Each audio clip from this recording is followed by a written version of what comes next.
Affaires d'État, oh là là, affaires d'État, États généraux, affaires d'État, États généraux. Merci à la réalisation, États généraux, Babi, enfin, qui s'était prévu, bah, clôturer les lots, mais pour les gens, ce type, Mokolo, il y a vendredi, je suis tout pour réfléchir par rapport à la justice, maladie, tout ça. Mais nous cherchons toujours un remède ni pour la guérison. C'est pour cela, sur ce plateau, je récite pour vous, archevêque Bagbete, juriste de formation. Bonjour, archevêque. Bonjour, John Djoua, l'un des grands journalistes de notre pays. Merci, mon frère. Comme vous venez de nous présenter tout à l'heure, nous sommes Bagbete Lenga Chevan, doctorant à la faculté de droit de l'Université de Kinshasa, assistant et enseignant dans plus d'une université de notre pays. C'est encore un réel plaisir de partager votre plateau. Et merci encore une fois de plus de nous recevoir dans votre prestigieux plateau qui ne reçoit que des intellos. Et merci, c'est un peu ça, mes mots de genèse en fait, des commencements. Voilà, moi aussi également, je suis très exulté pour votre engouement, pour votre participation ici également, parce qu'à chaque fois que nous avons besoin de vous, vous répondez toujours dans nos invitations et surtout votre manière aussi de se présenter. Archevêque Bagbete, nous parlons de la maladie de la justice congolaise. La question, nous commençons directement avec celle-là. Est-ce réellement notre justice est malade? Ouais, aujourd'hui, je serai plus pédagogique en tant qu'enseignant et je vais essayer d'épingler quelques pensées qui va plus faire ressortir ce que les gens devraient comprendre de la justice congolaise. Des gens, vous savez, le président de la République l'a beaucoup redit et redit que la justice congolaise est malade.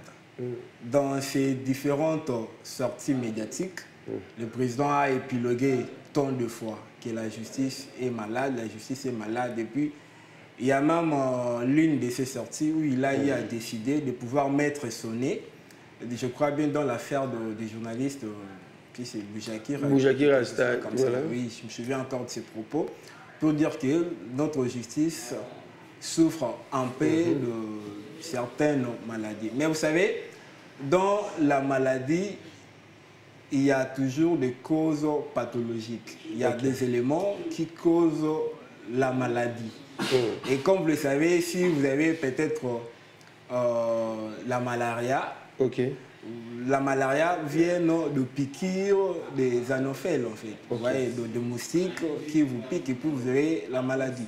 Donc la justice congolaise, bien qu'elle est malade, mais il y a des causes qui sont des éléments générateurs de cette maladie. La Bible le dit, seule la justice élève une nation. Alors, au regard de la maladie de notre justice, nous avions épinglé quelques causes. Et déjà, nous l'avions épinglé en deux grands points.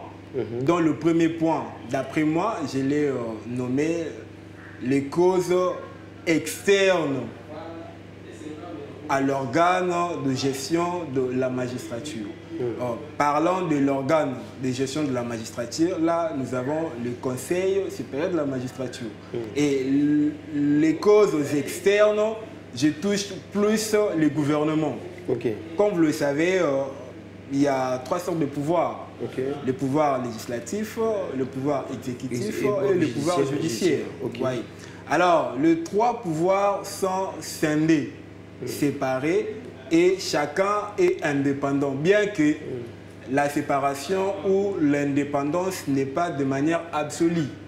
La dite indépendance est de manière cohabitante, c'est-à-dire tous les autres pouvoirs, les trois sortes de pouvoirs, fonctionnent dans une collégialité, parce qu'il y a toujours des règles et puis il y a toujours des accointances qui font que ces trois pouvoirs évoluent ensemble.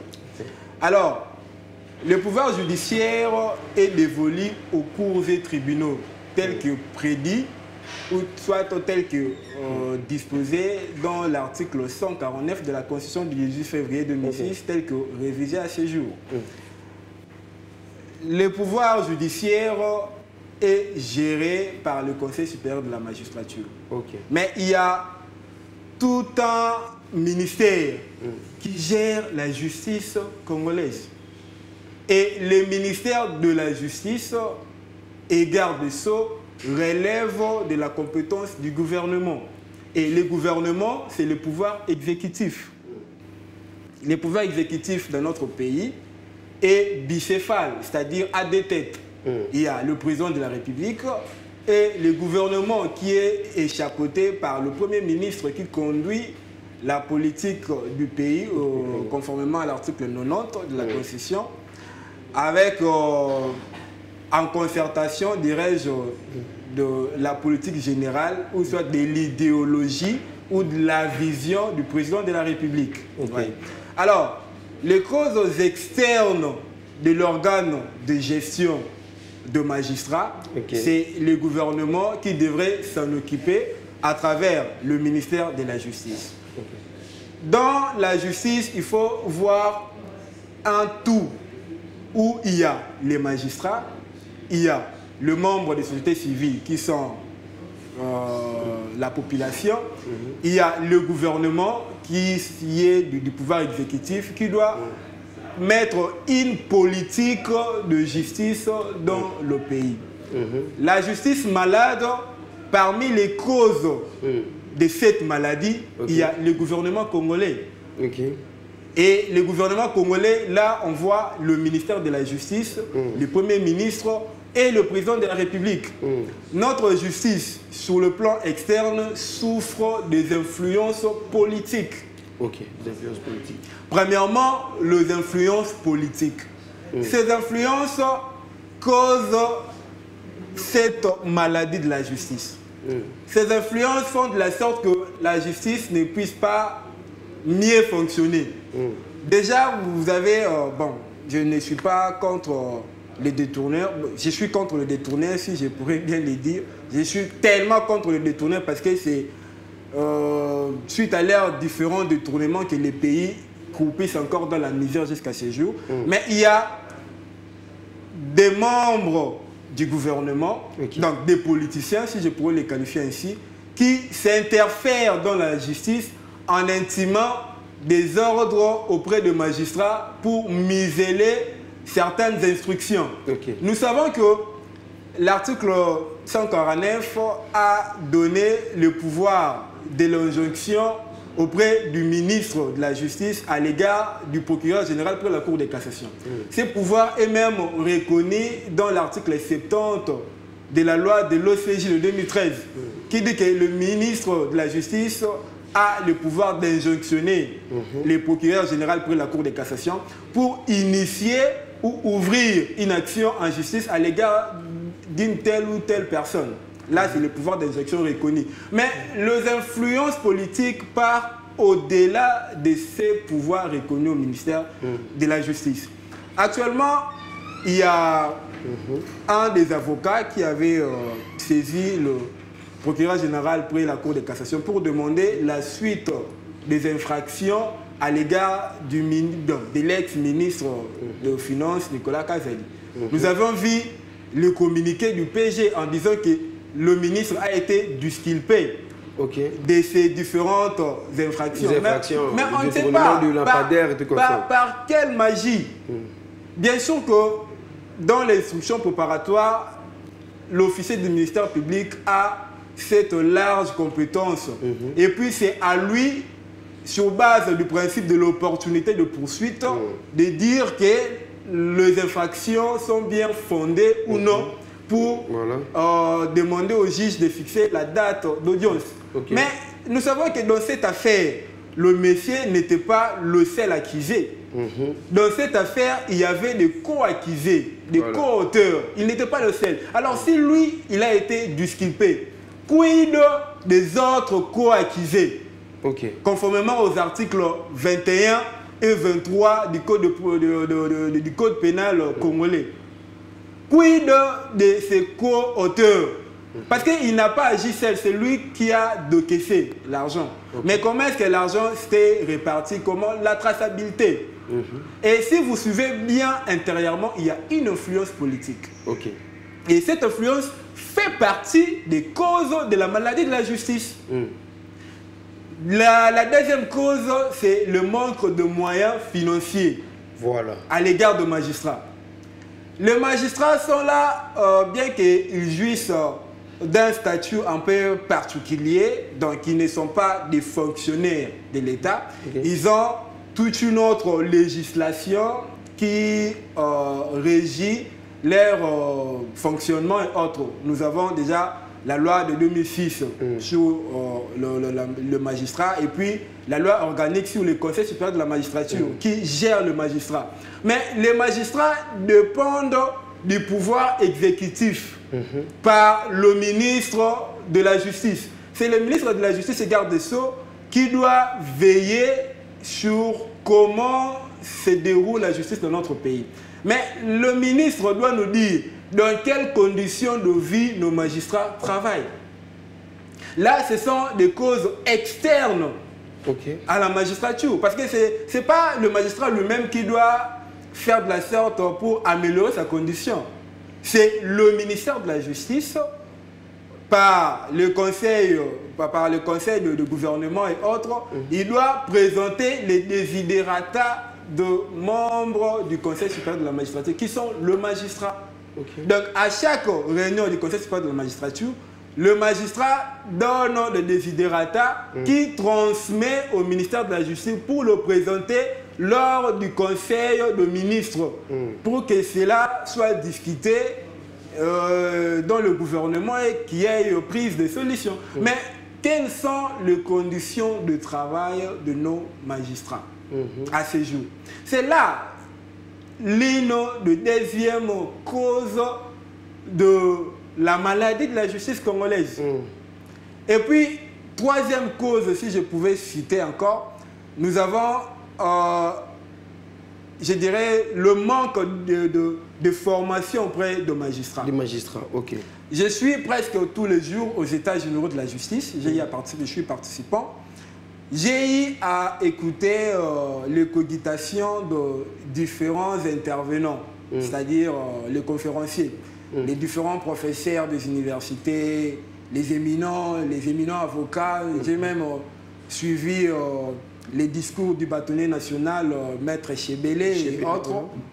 Et même, on a une vidéo de prof Tiban que bientôt là, on va demander. On va se marteler. Le prof Tiban également a donné ses avis, tant que doctrinaire. Voilà, on va en discuter par ça. On va en discuter. Les différents intervenants lors des États généraux, chacun a eu à épiloguer le fait sociaux qui, pour lui, constitue ce qu'on voit comme maladie de la justice congolaise. Mais personne n'a vraiment pu entendre les magistrats. Parce que dans la justice, bien sûr que c'est un corps, c'est un tout où on voit la population, parce que c'est la population qui est le premier justiciable. Il y a les magistrats qui sont des acteurs, et puis il y a les avocats qui sont des auxiliaires. Et pas seulement les avocats, il y a les huissiers de justice, il y a même le greffier. Mais dans le personnel judiciaire de notre appareil judiciaire congolais, qu'est-ce qu'on devrait comprendre de nos greffiers à ce jour? Nos greffiers se trouvent dans quel état? J'ai quand même apprécié l'initiative du ministre de la Justice qui, je salue d'ailleurs, sa mouvance, son intellect et puis sa façon de faire. Et je sais que l'un des bons conseillers qui est à son côté, Maître Jonathan Unyota, qui l'aide dans de bonnes idées parce qu'il a quand même initié les recrutements des huissiers de justice. Aujourd'hui, nous demandons comment s'exécutent les différentes décisions de la justice. La loi le dit clairement, l'exécution d'une décision de justice doit être faite par un huissier assermenté. Mais dans notre pays actuellement, quel est l'état des huissariats dans notre pays. Ok. Donc, on ne sait même pas, dans chaque juridiction, il y a combien de huissiers de justice, comment ils sont-ils payés, bien qu'on a essayé on veut en fait libéraliser, je ne sais pas trop si ça sera fait, parce que j'avais entendu cela, on veut libéraliser le secteur, comme cela a été le cas avec le notariat. Mais j'aimerais que ces domaines-là puissent rester seulement dans la compétence de l'État. Okay. Les huissiers de justice, actuellement, ils sont dans quelles conditions? Le greffier, n'en parlons pas. L'article D du Code de procédure civile dit que les assignations sont rédigées par le greffier. Mais nous avons aujourd'hui des greffiers dans des juridictions qui ne savent même pas comment rédiger des actes de justice.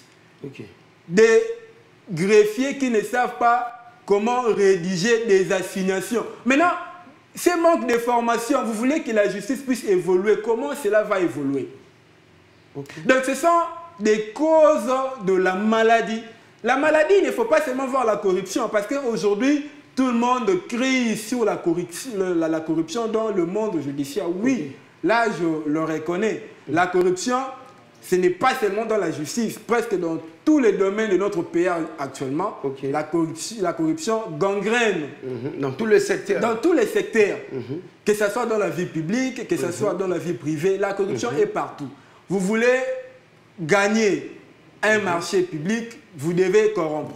Vous voulez réussir à l'université, vous devez corrompre. C'est comme si cela devient un mode de vie. On doit les bannir. Là, on le sait. Il y a des agences partout de lutte contre la corruption. On a la LICOCO, on a l'agence là qui relève de la présidence de la République, qui lutte également contre la corruption. Il y en a des agences de lutte pour le changement de la mentalité et tout. Il y en a nombreux, on le sait. Mais dans la justice, ce n'est pas seulement la corruption. Okay. Parce que les cas de greffiers qui ne savent pas rédiger des assignations, là, ce n'est pas la corruption. Si c'est la compétence individuelle. Okay. Alors, donc, si je comprends bien, par rapport à toutes les causes que vous avez révélées, le vrai problème la vraie maladie de la justice congolaise, c'est un problème externe. Ce n'est pas seulement externe, parce que j'avais dit, il y en a deux. Okay. Là, je suis en train de pluguer sur les causes externes, mais je reviendrai dans les causes internes. Voilà. La logique, dans les causes externes, le gouvernement devrait prendre ses responsabilités. Très bien. C'est-à-dire mettre des moyens techniques et financiers à l'égard de magistrats pour la bonne conduite de la justice congolaise. Organiser des recrutements. Comme il y a déjà le recrutement des huissiers, nous saluons l'engagement et nous savons que ça ne va pas se limiter dans la simple annonce, parce que je vis la seule place où on dépose les dossiers, c'est dans le site du ministère de la Justice, là, sur Internet. Mais il faudrait aussi il faut être un peu pragmatique, parce qu'on est en RDC. Bien sûr qu'on se bat pour migrer vers le numérique, mais cela n'est pas vraiment effectif dans notre pays. Donc il faut aussi garder ce côté de la paperasse pour essayer de faciliter la tâche à tout le monde. Okay. Donc créer aussi une autre zone où on peut recevoir le dossier physique de ces candidats huissiers.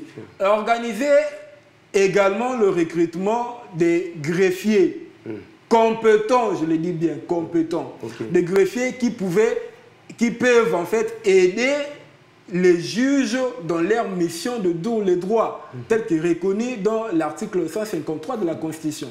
Voilà. Donc, il faut, dans les conditions ou les causes externes de la maladie de la justice congolaise, que le ministre de la Justice et le gouvernement congolais puissent prendre ses responsabilités ou leurs responsabilités. Alors revenons aux causes internes de la magistrature. Voilà. Avant, s'il vous plaît, Archevêque Marguerite, très bien, vous allez aborder des causes internes. Mais avant cela, expliquez-nous un peu, c'est juste une question par rapport à tout ce que vous venez de me dire. C'est quoi le serment que vous faites avant d'entrer dans le travail? Est-ce si l'État congolais n'arrive pas à mieux vous prendre en charge, cela doit vous envoyer à être corrompu, doit vous envoyer à ne pas dire le droit. Non, en fait, les serments, c'est... Bon, on a lingala, on va bien la pandaï. Tu vois. Même dans les églises, partout actuellement, dans des missions plus sérieuses, il y a des serments. Vous savez, pour les avocats, il y a les serments. Pour prêter, pour devenir avocat, il faut prêter serment devant la cour d'appel ou la cour de cassation. Cela dépend des types d'avocats. Pour devenir architecte, et je crois qu'il y a quelques propos pour eux aussi, ils appellent serment pour entrer dans l'ordre des architectes. Pour être médecin, il faut également aussi passer les serments d'Hippocrate et tout pour faire partie de l'ordre de médecin. Donc, le serment, c'est une condition sine qua non pour faire partie d'un ordre quelconque. Et pour les magistrats, il y a également le serment. Et ça dépend des niveaux en fait. Et puis les serments pour les magistrats sont le plus important. Parce que vous avez juré devant l'État, d'abord devant Dieu, deuxièmement devant l'État, représenté par le président de la République, qui est l'émanation du peuple. Donc vous avez juré même devant les ancêtres de la RDC de pouvoir respecter la loi, les règlements, les us et coutumes du pays. Donc vous êtes obligé à mieux exécuter votre tâche. Le fait pour le gouvernement de ne pas être à mesure de mieux vous prendre en charge, cela ne doit pas vous pousser à violer les serments. Parce que lorsque vous violez les serments, il ne faut pas seulement le voir dans l'angle physique. Il faut aussi le voir, le concevoir dans l'angle spirituel. Vous voyez? Parce que les serments, c'est au-delà, c'est quelque chose qui est métaphysique.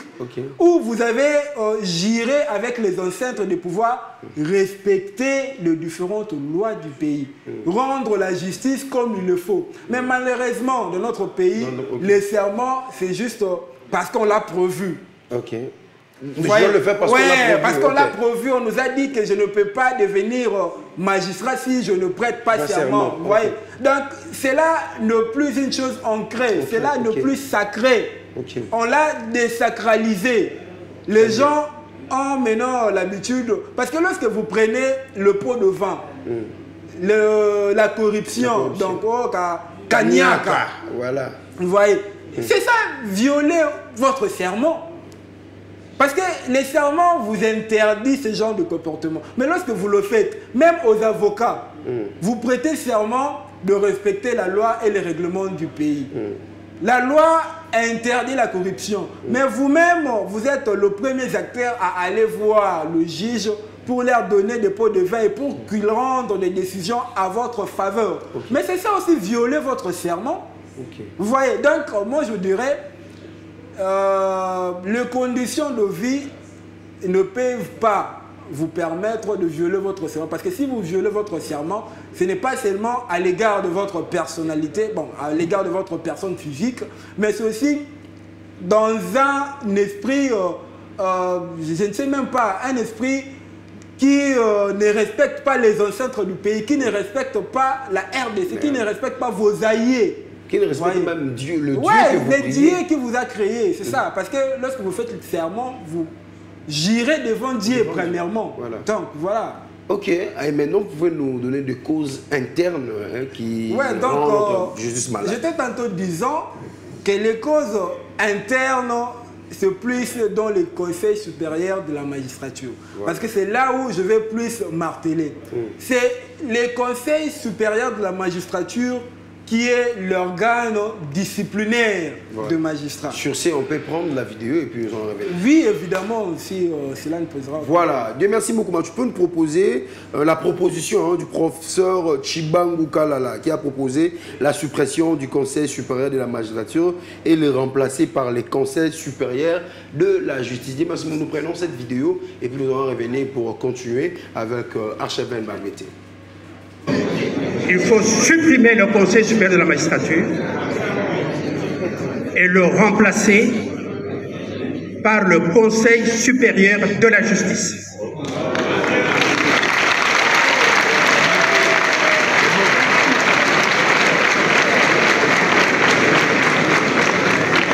Monsieur le ministre d'État, vous avez raison. Monsieur Ifasso, vous l'avez dit, vous avez également raison. La justice, ce n'est pas la magistrature.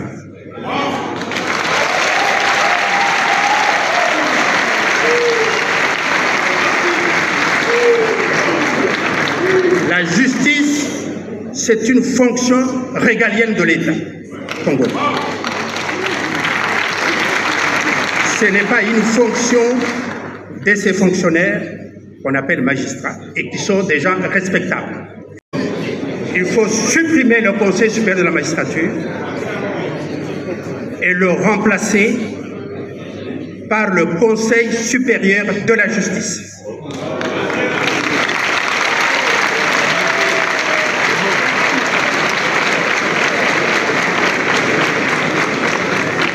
Monsieur le ministre d'État, vous avez raison. Monsieur Ifasso, vous l'avez dit, vous avez également raison. La justice, ce n'est pas la magistrature.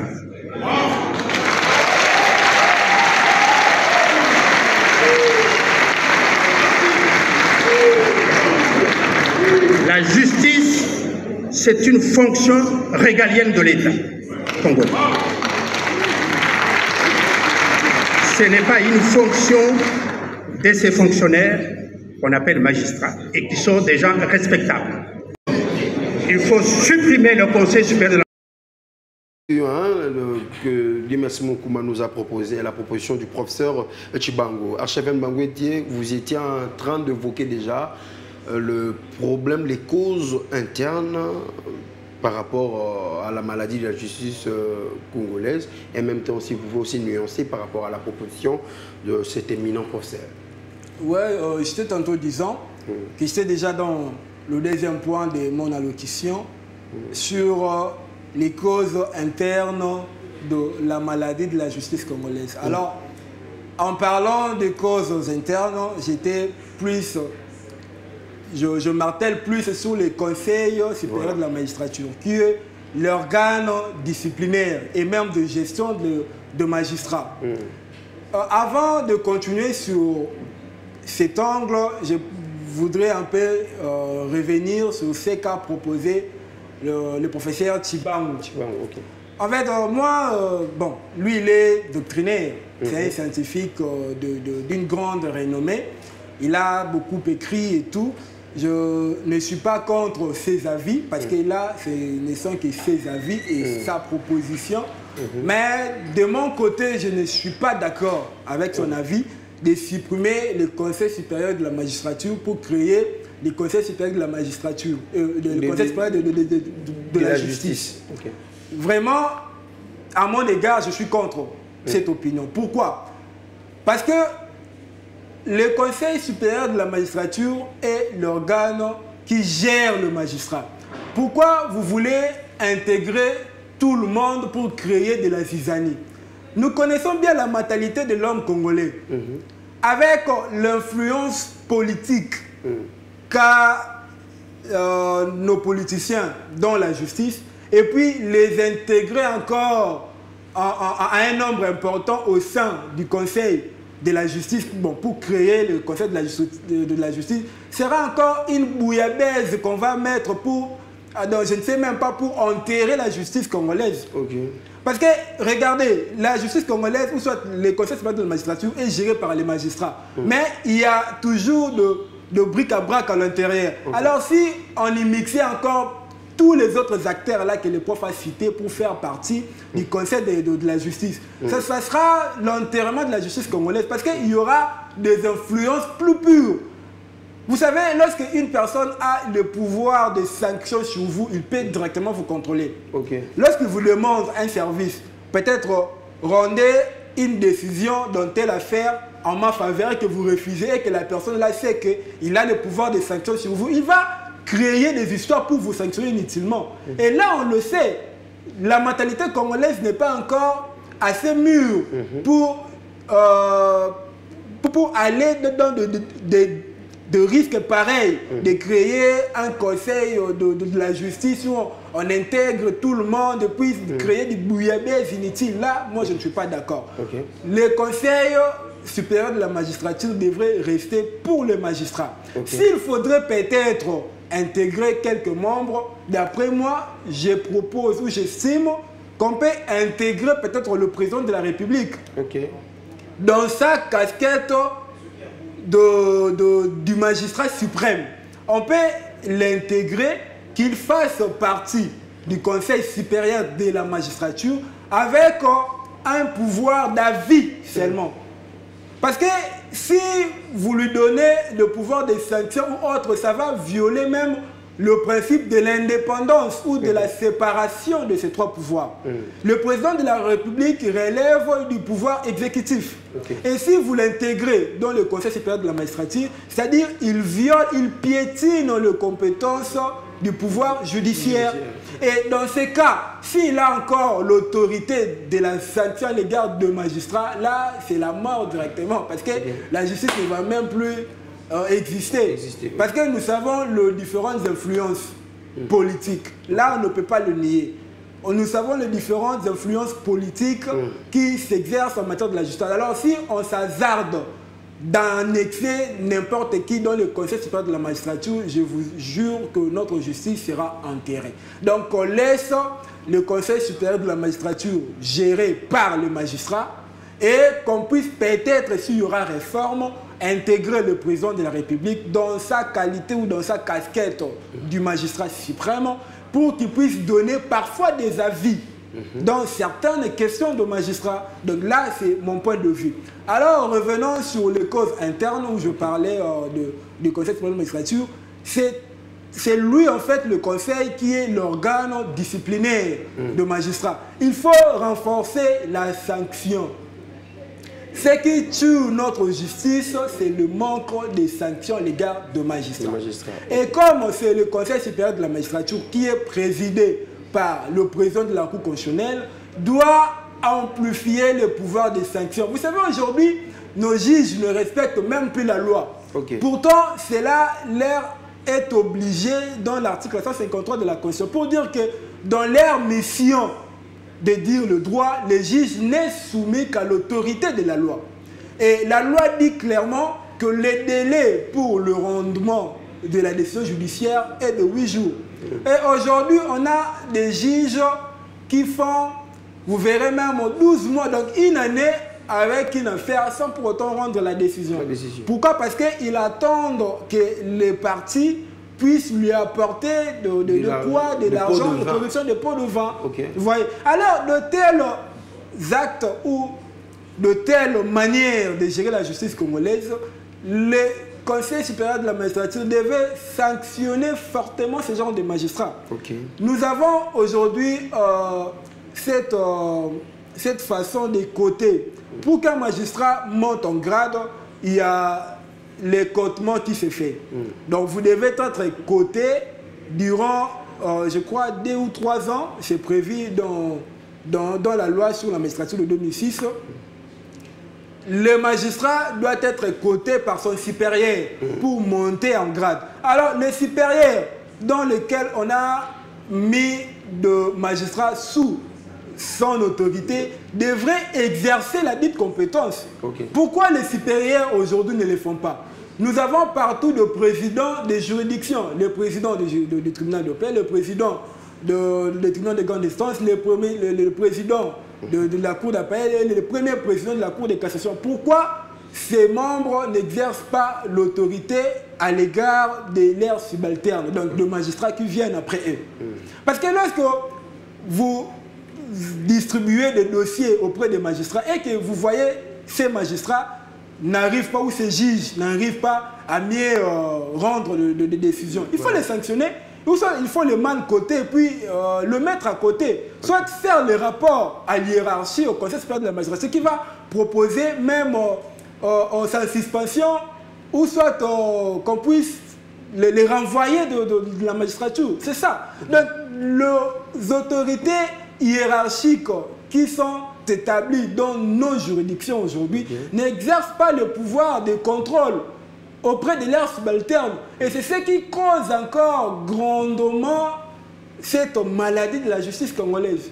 Voilà. Donc la maladie de la justice congolaise, il faut le concevoir dans un sens plus large. C'est pas seulement se limiter à certaines conceptions qui se limitent sur de farfelus dont on n'a pas vraiment intégré le fond. Il faut intégrer le fond, voir les causes externes et les causes internes et voir comment mettre des conditions adéquates pour que cette justice soit guérie.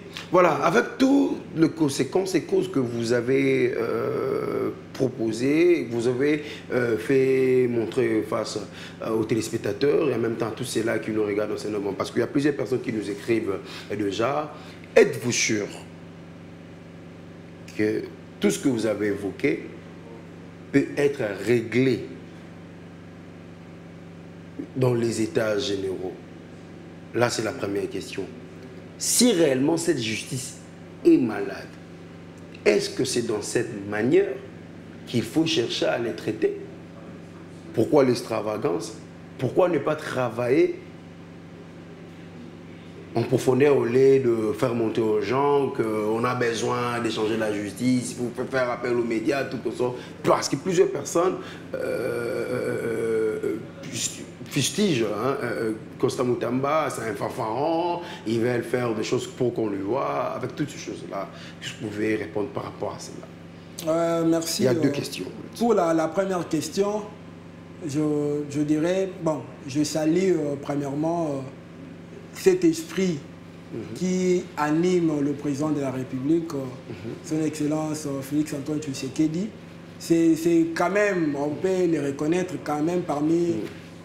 bon, il est le premier président qui a vraiment mis son œil dans l'affaire de la justice congolaise. Vous savez, on peut beau décrier l'histoire d'aujourd'hui, comment déroule notre justice, mais le président a quand même mis cet esprit pour pouvoir guérir notre justice. Avant, il y avait des détournements, mais qui ne faisaient pas de bruit. Mais aujourd'hui, on a vu quand même un ancien Drekab être arrêté, on a vu quand même le ministre être cité dans des dossiers plus sales.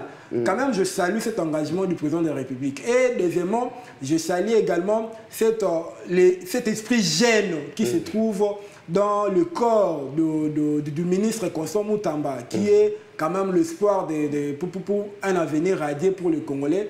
Vous savez, les États généraux font en fait la situation ou l'état actuel de notre justice.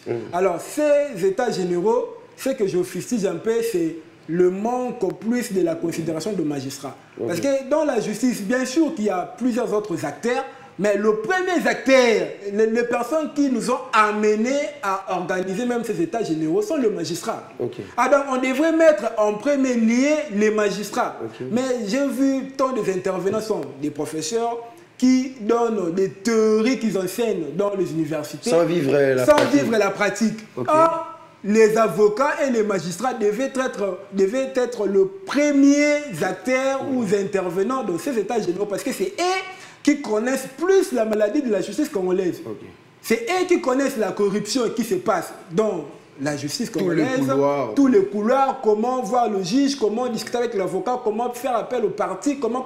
Ce sont les deux premiers acteurs, là, le magistrat et les avocats, qui sont aujourd'hui, je dirais même, la cause ultime de la maladie de la justice congolaise. Donc, dans les états généraux, je vais également conseiller au ministre de la Justice, je sais qu'il me suit et il suivra ces vidéos, de pouvoir mettre en premier lieu les magistrats qui sont les premiers acteurs et deuxièmement les avocats qui sont les auxiliaires de la justice congolaise. Et je sais bien que dans ces états généraux, cette question de la justice congolaise, de la maladie, peut être réglée et trouver une thérapie. Vous voyez? Donc, parmi les thérapies que je propose, c'est de mettre les conditions adéquates pour la bonne exécution de la justice auprès des magistrats. La justice n'est pas seulement à Kinshasa. Il faut voir des magistrats qui sont au fin fond. Moi, j'ai aujourd'hui des collègues, des assistants qui sont des magistrats, mais qui ne veulent pas se rendre là où ils sont affectés, dans des décaissés là-bas, dans des Malembankoulou, dans au fin fond là-bas du Congo, il n'y a pas de juge.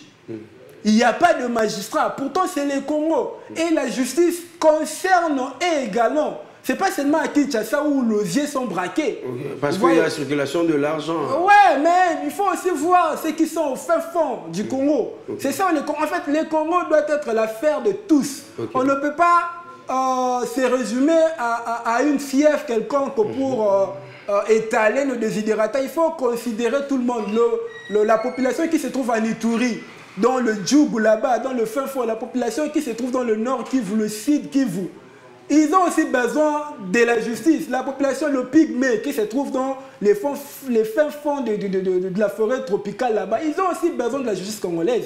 Donc, les pouvoirs judiciaires, soit, je dirais, le gouvernement, à travers le ministre de la Justice, devrait mettre en place ou même créer des cours et tribunaux dans les fins fonds. Voilà. Envoyer les magistrats avec de bonnes conditions de travail et de bonnes conditions de vie. Voilà. Voilà. Moi, je vis des magistrats, bon, on les appelle le M23, les magistrats nouvellement nommés en 2023, nos collègues certainement, qui refusent parfois de se rendre là-bas. Pourquoi? Parce que les conditions de vie, je vous dis, c'est, je ne sais pas, inhumain, dégradantes.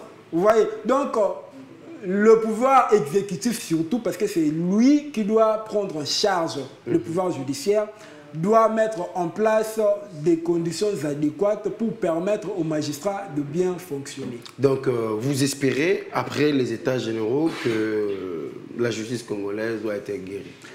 Ouais, parce que, bon, déjà, il y avait le premier État généraux de la justice organisé en 2015. 9 ans après, on n'a pas vu des aspects, je dirais, palpants. Voilà. On n'a pas vu l'exécution de résolution des anciens États généraux. Nous n'aimerions pas que l'argent du trésor public sorti pour organiser ces États généraux puisse aller en bric-à-brac, puisse aller en besogne et que cela ne puisse rien produire. Les résolutions qui seront sorties de ces États généraux, nous voulons que cela soit appliqué pour que notre justice soit guérie. Nous ne voulons pas des aventures. Nous ne voulons pas des aventures. Le Congo concerne tout le monde. Donc si vous allez organiser ces États généraux pour des aventures et voler de l'argent, soit pour la finalité, parce qu'on sait déjà la finalité, c'est le changement, ou bon, pas le changement, mais la révision de la Constitution. Nous savons que vous voulez réviser la Constitution, mais que ce changement de la Constitution, ou soit la révision de la Constitution, ne puisse pas seulement porter sur des dispositions qui concernent le pouvoir, que cela puisse traiter les questions de fond du Congo, que cela puisse traiter les questions de fond de la justice congolaise.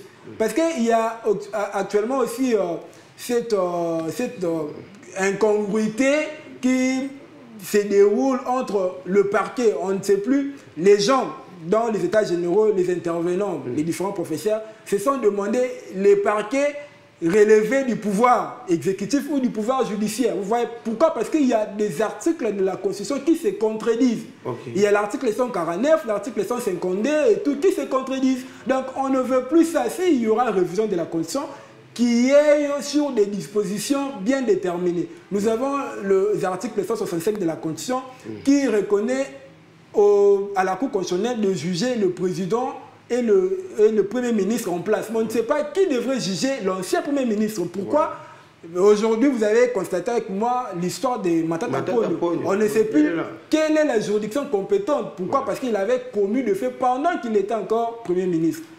En clôturant, si je pourrais le dire, s'il y aura une révision de la Constitution, que cela soit dans l'intérêt du peuple, pas pour l'intérêt des politiciens. Voilà. Merci. Merci, archevêque Mangote. Nous sommes vraiment arrivés à la fin, mais quand même, je veux lire une question dont les téléspectateurs vont les répondre rapidement. Et salut, c'est Timothée Yebe depuis la commune de Lemba. Le juriste a dit, c'est une émission pédagogique, il peut nous donner un parallélisme qui est entre un juge, un magistrat et un avocat.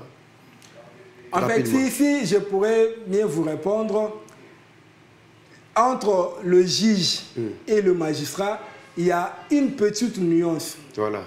Le magistrat est également le juge. Mais le juge n'est pas le magistrat. Le juge est la personne qui dit les droits. parce que c'est lui qui tranche l'affaire.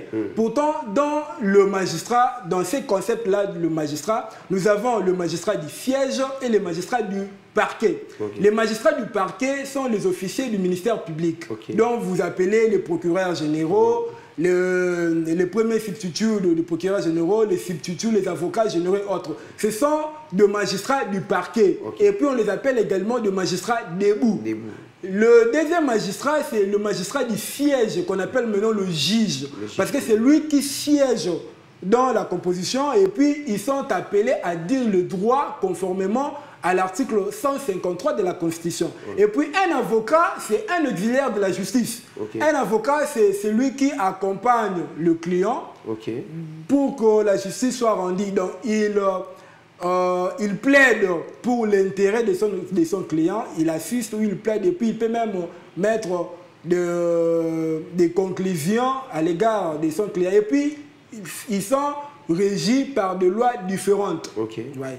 Je sais qu'il pouvait retenir. Mais s'il veut encore, on peut continuer à discuter en privé parce que je suis également enseignant, comme je l'avais dit, et il aura beaucoup à bénéficier sur mes enseignements. Voilà, merci à vous, Archevêque Bangouete. Sur certain Timothée, vous avez eu quand même la réponse. Hein, parce que plusieurs personnes sont baraté le roi. C'est qui est un juge, c'est qui est un avocat, magistrat, un magistrat, t'es un juge. Azara-Avocat. On va approfondir encore vraiment merci pour votre intervention. Ouais, merci de m'avoir reçu. Et comme vous l'avez dit, je serai toujours disponible pour parler de Congo. Parce que nous sommes une génération d'élite qu'on devrait ramener plus haut l'étendard de notre pays. On ne devrait pas se limiter sur des histoires parfaites. Parce que beaucoup de voix ont dit que la jeunesse congolaise est dans de bavures. Non, il y a des jeunes qui réfléchissent pour l'intérêt du pays. Et donc, voilà, je suis Archevêque Magbete, donc doctorant, juriste en formation, juriste de formation, assistant à la faculté de droit. Et très prochainement, si Dieu nous fait grâce, nous serons également doctrinaires parce que nous préparons également notre mémoire et bientôt la thèse. Voilà, félicitations à vous aussi, vraiment. Archevêque Bangouete, Djourwa John, nous sommes arrivés à la fin de ce 3e numéro de cette semaine avec Archevêque Bangouete de la maladie de la justice congolaise. Nous pouvons y revenir avec ces mêmes thématiques le vendredi. Si pas déjà demain, nous aurons une thématique qui sera un tout petit peu spirituelle parce que dans les états généraux, il y a plusieurs intervenants que Archevêque Bangouete a évoqués. Il y a des hommes de Dieu aussi. On va essayer d'approfondir vraiment avec cette thématique. Hein. On va changer tout petit peu des angles. Merci à Dieu, merci Mokuma qui a réalisé cette transformation matinale. Merlin Longala, Abiloumou, merci à vous aussi, à Gloire Kolo, Matata Pogno, merci aussi à l'assistante de notre sec Jean-Pierre Massala qui prépare aussi son opus le 20 novembre. Le 20 novembre, sortie officielle la chanson Tozane Pena Plateau pour réfléchir par rapport à Banzembo. Quant au moi, je vous dis déjà au revoir. Ça a été un plaisir toujours de vous tenir compagnie.